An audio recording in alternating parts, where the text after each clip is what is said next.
ডিম ভুনা, ডিমের তরকারি এইসব রান্না খেতে খেতে যখন ভালো লাগবে না, এভাবে খুব সহজ উপকরণ দিয়ে ডিমের দু পেঁয়াজা তৈরি করে নিন। খুবই অল্প সময়ে তৈরি হয়ে যায় আর রান্নার পদ্ধতিও খুবই সহজ। শুরুতেই কয়েকটি কাঁচামরিচ তুলে নিচ্ছি দু পেঁয়াজাতে দেওয়ার জন্য। গাছের টাটকা কাঁচামরিচের স্বাদই আলাদা, আর এই মরিচগুলোর ঘ্রাণ খুবই সুন্দর, তরকারিতে দিলে খেতে খুবই ভালো লাগে। ডিমের তরকারি ভুনা রান্না করতে যতটা সময় এবং উপকরণ প্রয়োজন হয় তার চেয়ে অনেক কম উপকরণেই এই রেসিপিটি তৈরি করে নেওয়া যায়, আর এই রান্নার স্বাদটাও সম্পূর্ণ ব্যতিক্রমী স্বাদের।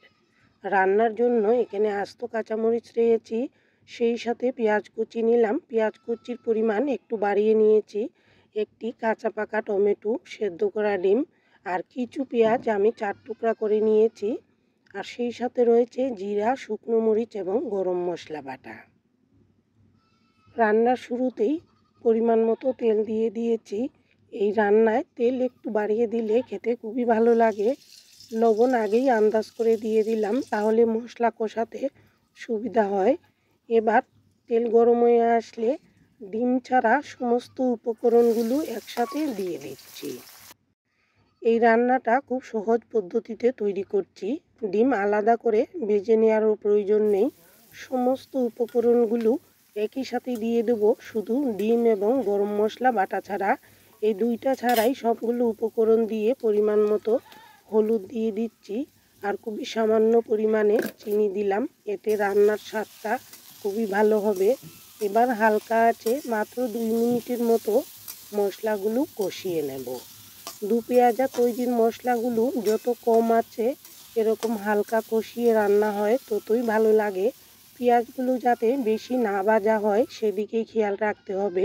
পেঁয়াজের স্বাদটা একটু সবজি সবজি বা আদা সেদ্ধ করে এরকম তৈরি করলে খেতে খুবই ভালো লাগে। 2 মিনিটের মতো হালকা আঁচে নেড়েচেড়ে নিয়ে ডিমগুলো দিয়ে দিলাম। ডিমগুলো মশলার সাথে একটু কষিয়ে নেব 1 থেকে 1.5 মিনিটের মতো, তাহলে ডিমের ভেতরে তেল মশলাও ঢুকে যাবে। আর যেহেতু ডিম ভাজিনি, তাই এইভাবে মশলার সাথে কিছুক্ষণ কষিয়ে নিলে ডিমের কালারটাও সুন্দর হবে। এভাবে নেড়েচেড়ে নেওয়ার পর অল্প অল্প করে 2 বারে জল দিচ্ছি। খুব বেশি জল লাগে না এই তরকারিতে, খুবই কম জলেই তৈরি হয়ে যায়। এবার নেড়েচেড়ে দিয়ে বাটা গরম মশলা দিয়ে দিলাম। আর এতক্ষণ চুলার আঁচটা হালকা ছিল, এবার একটু বাড়িয়ে দেব, তাহলে তাড়াতাড়ি জলটা শুকিয়ে যাবে। 2 মিনিটের মতো চুলার আঁচ বাড়িয়ে দিয়ে তারপর কমিয়ে রেখেছি, আর ঝোলটা অনেকটাই শুকিয়ে এসেছে, তেলও উপরে উঠে আসার মতো হয়ে গেছে। এবার লবণটা চেখে দেখে নামিয়ে নিতে হবে। একটু ভিজে ভিজে নামিয়ে নিলে খেতে খুবই ভালো লাগে। আর এই রেসিপিটা তৈরি করা এতটাই সহজ, হাতের কাছে একটু বেশি পরিমাণ পেঁয়াজ থাকলে খুব সহজেই ব্যতিক্রমী স্বাদের এই রান্নাটি তৈরি করে নিতে পারেন।